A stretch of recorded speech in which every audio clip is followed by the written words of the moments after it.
There's a scam on the horizon that is so insidious that if you don't prepare for it now, it could cost you everything. And even the smartest people in the world could get caught out by this scam, including me. And frankly, until recently, I would have thought that you really have to not be paying attention for this to get to you. But now the game has changed. By the way, everything we're going to talk about here comes from the FBI Internet Crime Complaint Report 2025. About 2 years ago, I realized that there was a potential in the distant future of AI voice cloning being able to replicate someone's voice exactly. I saw a titan of industry use a device where he spoke into one end and somebody who was quite famous came out the other, and even their family member couldn't tell that this was not that person. But this was a very expensive device, and it had been programmed with reams of voice data. Today, all these devices need is 3 seconds. Think about what someone could do with a perfect copy of your voice, or your grandson's voice, or your granddaughter's voice, your child's voice. A call from your son saying that he's in police custody, and it's the same exact voice that you hear every Sunday on your weekly catch-up. A call from your daughter saying something happened and she's in with bad people and they're demanding $20,000 or something bad is going to happen to her. The possible dark uses of this technology are only limited by the scammer's imagination, and these people are not afraid to go deep. Still, the devices used in the FBI report were done with a very expensive device and quite a bit of data, quite a bit of voice data. Today, all a scammer needs is about 3 seconds of good audio.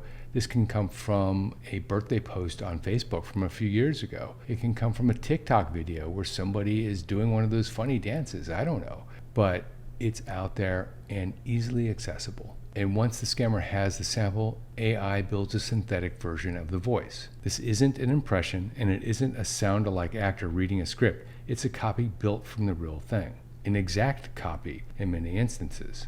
The tool uses the exact pitch, pace, and speech pattern of the person it's cloning.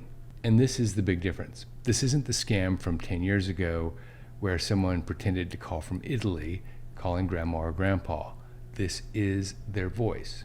And the old advice was simple. If there's something off in the voice, it's a scam, hang up immediately. But with the new technology, sometimes there's nothing off with the voice. It does sound exactly like them. And many of the calls use a spoofed caller ID. In fact, their cell phone number is available for purchase out on the web right now in most cases. One widely reported 2023 case involved an Arizona mother, Jennifer DeStefano, who received a call while at her daughter's dance recital. The voice on the line was her daughter's, sobbing, saying she had been in an accident. Her daughter was safe the entire time. The voice was a clone. Now, there are a few things you can do to stop this from even coming your way. The first is to turn your social media accounts to private, so only people that have access to your accounts currently can gain access to that birthday video. Since scamming is a volume game, the simple act of turning your social media accounts to private, you and your family doing the same thing, by the way, can stop most of this. It's unlikely that someone is in the process of downloading the audio even as we speak. They generally download it, try to replicate it as quickly as possible and get it out there, and then move on to their next target. So turning your social media to private is very powerful. Now, how big of a problem are we talking about? In 2025, adults 60 and older lost $352 million, an average of over $38,000 a person. In other words, it's not someone who steals your credit card and racks up $1,000 worth of bills on that card. It's someone who's going after the big money in your account.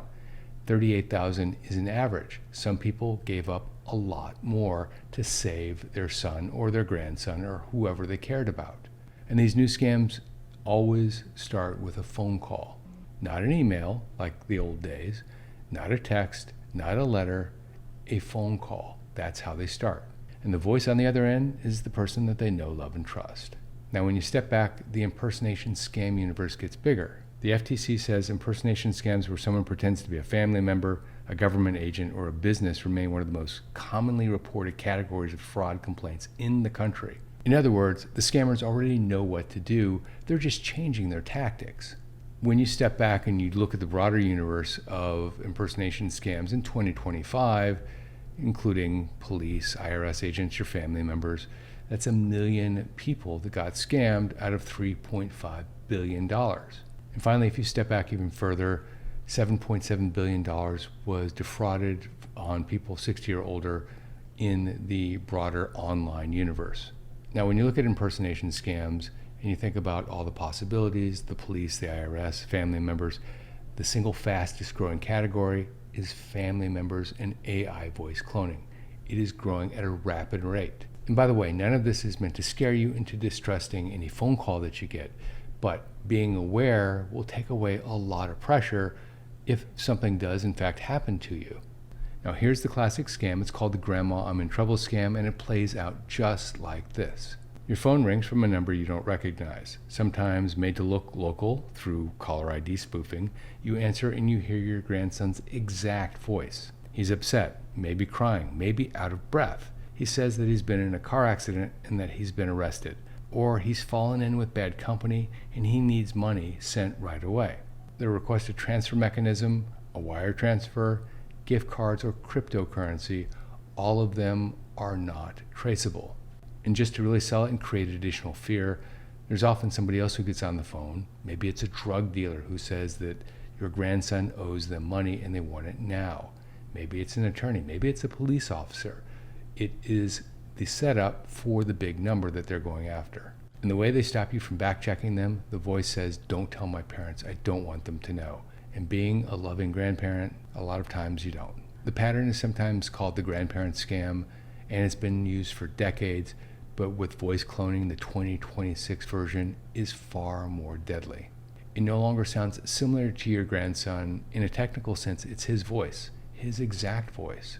Law enforcement, by the way, has already prosecuted organized versions of this. In September of 2025, federal prosecutors charged 13 people in connection to a grandparent scam operation that pulled in more than $5 million from elderly victims across 5 different states. Distressed calls like this aren't rare anymore, unfortunately. It's become an everyday occurrence. Now, if your ears can't tell the difference, how do you defend against this? Well, one, we already talked about, put your accounts on private. Something tells me that a lot of people would be reluctant to do this. But the other is having a family safe word. Now, what is a family safe word? It is a word or phrase that you pre-agree with your family members, and it takes about 2 minutes to set up. You pick the word or group of words, and this is your source of truth when you get the phone call. If someone claiming to be a family member calls in a crisis, ask them for the safe word before you go any further. I personally will do a random spot check on the family safe word over dinner. Sometimes people fail, sometimes they don't. But if they fail, they always remember it the second time. And I know it goes without saying, but I'm going to say it anyway. No AI cloning can generate the answer to a random private question that it has no data on. This one small data point closes the exact hole that the AI cloning relies on. Once the scammer knows that they can't get the safe word, they may try another way, but more than likely they'll hang up pretty quickly after that. And when you pick a family safe word, don't pick something that's also available online, like a wedding date or the name of your first teacher. I don't know, something that is out there, because if it's out there and they get the random guess and they get it right, they could be cleaning out your account. And have the family safe word conversation today with anybody that you could get an emergency phone call from. Your kids, your grandkids, your parents, a sibling. The list is pretty extensive, but it is a 2-minute exercise, and once you're done, you're done. Now, you could agree on a backup if someone forgets under duress, and that is a piece of information that only someone in your family would know. Like the first family vacation you took after you came out of COVID, for example, or the car that you owned in 1995. I don't know. Something very specific that only you and they would know, in the moment anyway. Before we go any further, gang, if you're still using spreadsheets to manage your finances, you're doing it the old-fashioned way. The fact is, spreadsheets are prone to errors, and people try to connect them, and a lot of the time it doesn't really work. Now, on this channel, we have 3 affiliate relationships. One is Bolden Personal Financial Planning Software. This is the personal financial planning software that I personally use. With Bolden, you can create what-if scenarios, model out Roth conversions, plan for big events like weddings, down payments on homes, and a lot more. If this is of interest to you, you can try their full featured software free for 2 weeks. After that, it's just $12 a month paid annually. Simply go to go.bolden.com/Schmidt and get your 2 weeks free. Now here's a backup habit, even if you feel like you are convinced, and that is call them back personally at their number. Not the number on your caller ID, but at their number. If your son or grandson is really in trouble, that callback will verify it in seconds, as long as you use their exact number, not the caller ID number. If the first call was a scam, this step will end it immediately. Do this every single time someone demands money urgently, even when their voice sounds exactly like it should. Even if the story sounds plausible, this next step costs you nothing and it helps verify. And just to be really clear on this, the urgency in someone's voice is the reason to slow down, not speed up. This habit matters just as much for calls claiming to be your bank, the IRS, or another government agency. Hang up, then call the organization back using the number on your card or your last statement. And one last point, never send money by a wire transfer, cryptocurrency, or gift card because of the urgency. Legitimate emergencies can wait 10 minutes for you to verify. Scammers know that if you take the extra step to verify and it's not true, that breaks the scam, and so expect pushback when you talk to them about verifying. The caller may beg you not to hang up or tell you that by hanging up you're going to make matters worse for your grandson or granddaughter. But a real money-related emergency doesn't depend on you staying on a single phone call. Now, if they're not asking for money, you may need to stay on the phone. I'm not talking about a different type of emergency, but when someone's asking for money, it changes the nature of the request and the things that you should do. You might even want to tell them, I want to make sure that this isn't a scam, so I'm going to hang up and call you right back. Are you okay with this? If you hear anything besides, yes, call me right back, then your antenna should go way up. Now, if it's already happened, speed matters. So contact your bank right away, contact your brokerage firm right away. Let friends and family know what happened immediately. Don't wait till the next business day. Banks sometimes have a short window to stop or reverse a wire transfer before it fully settles. And report the fraud to the FTC at reportfraud.ftc.gov and to the FBI's Internet Crime Complaint Center at ic3.gov. Mention that AI or voice cloning was involved because that helps them track the pattern. If the money came out of a brokerage or annuity account, ask the firm directly about FINRA Rule 2165. It allows them to place a temporary hold on a disbursement when they reasonably suspect financial exploitation is happening, currently up to 55 business days. Reporting matters even if the money is gone for good.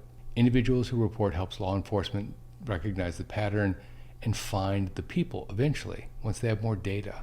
It's also worth telling family members what happened, even though the conversation can feel embarrassing. Many family members never report it at all out of shame, but that's the worst possible thing you can do because something may or may not be able to be done. A quick conversation over dinner or a shared link in a family group chat may save someone else from falling into the same trap. If you like this video, check out that video, The iCats Scam Exposed. Also, don't forget to check out Bolden. Go to go.bolden.com/Schmidt to get your 2 weeks free.